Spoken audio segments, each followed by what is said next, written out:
This is my Lego town, and it's basic, and tons of things are happening. There's the blue building. I'm good at Legos, and I have ADHD, and I kind of have trouble thinking of some ideas. I have thought organization problems sometimes. Well, when I get frustrated, I get overly frustrated sometimes. When I can't do my work, I shut down too easily, and I sometimes just have problems overall working and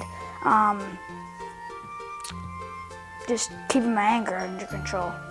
I have a lot of trouble staying on track with homework, so I might get distracted. About one out of every 5 minutes, I'm probably distracted with homework, so it takes me a long time. Sometimes it's harder for me to read and pay attention in class. Okay. And is that true at home too, or just trying to do homework? Or? Yeah, trying to do homework is kind of tough too. Like sometimes if I'm supposed to be writing an essay about glasses, I'd be thinking about talking wolves, eating cabbages, sitting at a dinner table. I can't all sit straight, sit there for a while and not fidget, and I can't concentrate for a long time, and I can get distracted easily.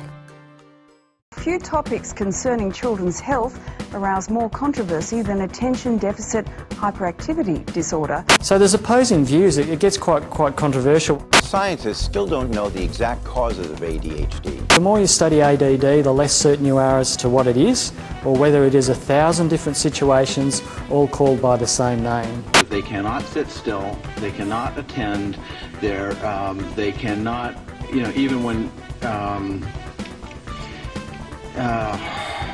At this time, we do not have a diagnostic test for ADHD. Therefore, the validity of the disorder continues to be a problem. There's lots of different theories, there's lots of different information, there's lots of different research that's out there. They are as if driven by a motor. There are some good clinical descriptions. It's real.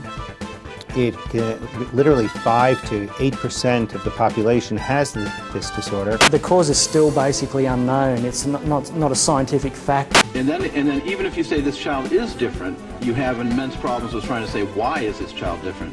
The precise causes of ADHD are still unknown. Do you really think it exists, or is it just bad kids?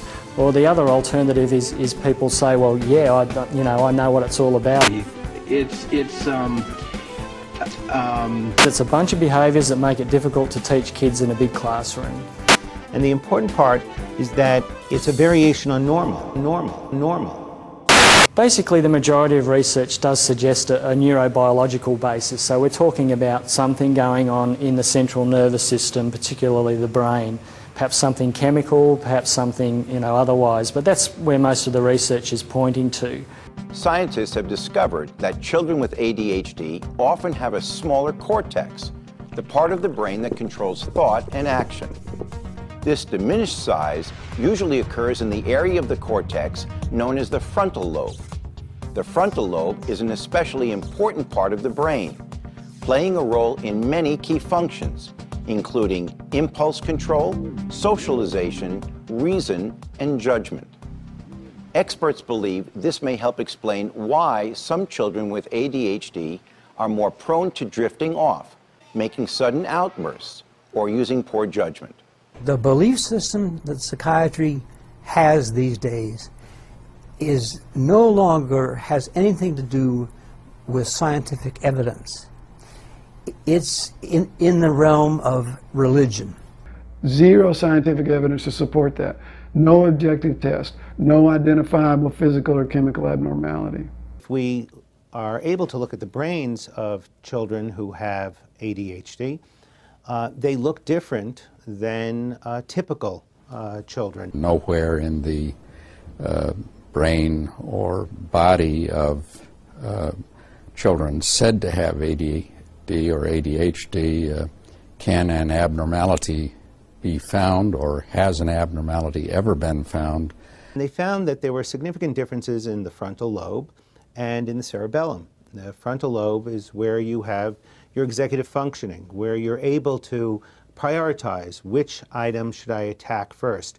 What's the important thing that I should do today, and how do I get that done before I go to item 2, 3, 4, and 5? Attention deficit disorder is a made-up notion created in committees of the American Psychiatric Association, ADD in 1980, ADHD in 1987. It leads to massive drugging of our children. It's a huge profit market for the pharmaceutical industry. Well, ADHD was invented. Real illnesses are discovered. Many experts believe that people with ADHD, like those with depression, have chemical differences as well. Some studies have shown that children with ADHD have lower amounts of the neurotransmitter dopamine in the brain. Neurotransmitters are chemical messengers that carry information to and from nerve cells. Since dopamine plays a key role in the proper functioning of the cortex, not having enough of it could interfere with cognitive processes such as focusing and attention, the very same processes that people with ADHD struggle with. And though it's still being tested, the so-called dopamine theory seems to be supported by the fact that stimulants, which are often used to treat ADHD symptoms, work by increasing dopamine levels.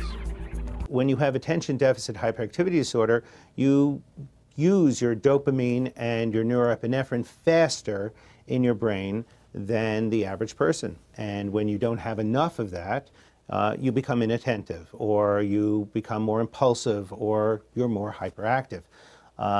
The centers of the brain that are smaller on these patients who have ADHD seem to be very rich in dopamine and in norepinephrine. So it's very nice that there's a neuroanatomical reason for us to be sure that the chemicals that we're talking about are equal. So the general view is that it's an illness, and I claim it isn't an illness. So what do you claim it is? Well, it isn't anything except childhood having now become an illness itself. The important part for us to remember is that when someone with ADHD gets these medicines, they get closer to what a normal, typical brain response is, so that they look less hyperactive, they look more attentive, therefore they're less impulsive. They are able to do what they're capable of doing. It doesn't increase your IQ points. It doesn't make you smarter. It lets you get to the IQ points that you do have. No ADHD case is ever diagnosed on the basis of a medical sign. It's diagnosed on the basis of behaviour, and especially behaviour that annoys or upsets parents or teachers. Many of the children that are brought to me by parents state the teachers are concerned because the student's not conforming to a certain type of behavior. This is wholly inappropriate. Teachers don't have licenses to practice medicine, and unfortunately physicians who do have licenses don't look for the underlying etiologies oftentimes. They're very quick to grab a prescription pad. In many cases, parents are absent. In many cases, they're not doing enough physical exercise.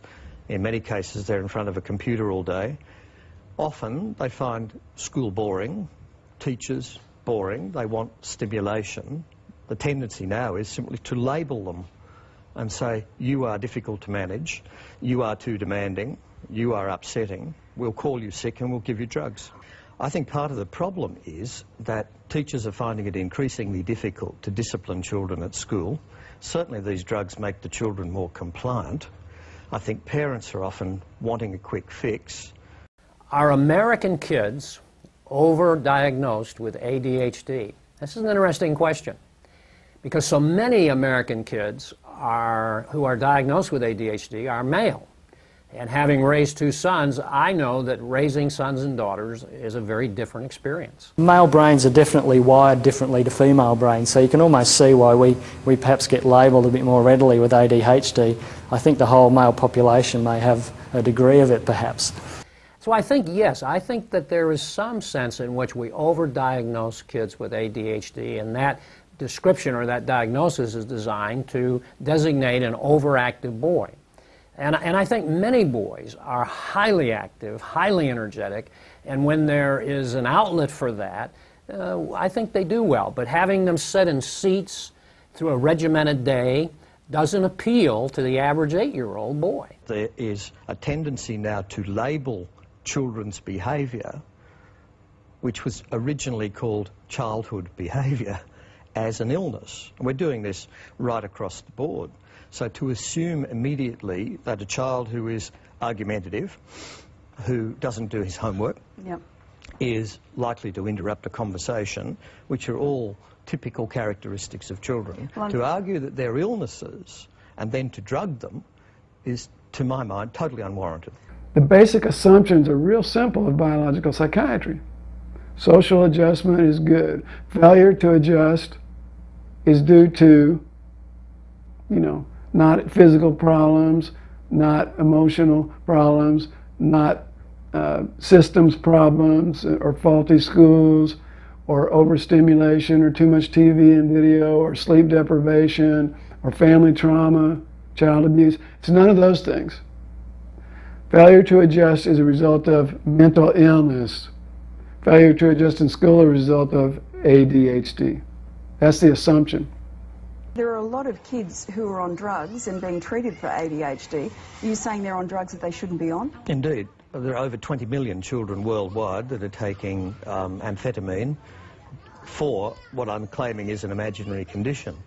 Not only are the drugs not indicated, there isn't actually any illness to treat. That's the whole argument. So the point of drugging children is essentially a form of performance enhancement. That is really sad, that they're taking these small children out of homes and addicting them to these very powerful mind-altering drugs. Ritalin or dexedrine will actually slow a child down with attention deficit hyperactivity disorder. You see a child that's just bouncing off the walls, they're so hyperactive, you put them on Ritalin or dexedrine, and pretty soon they're able to sit still, pay attention. Some of them, if the dose is too high or they're too sensitive to it, they'll be almost like little zombies. Third grade was just horrendous. He was not going out for recess. He was telling me, "Mom, I don't feel good. I just want to put my head on the desk and go to sleep."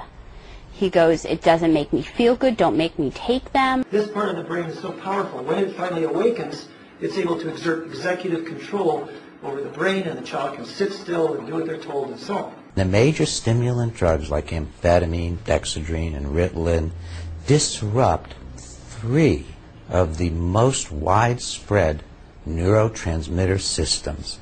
They actually send them into overdrive. The brain doesn't like this, so the brain fights back, and it tries to slow itself down in the face of the overdrive.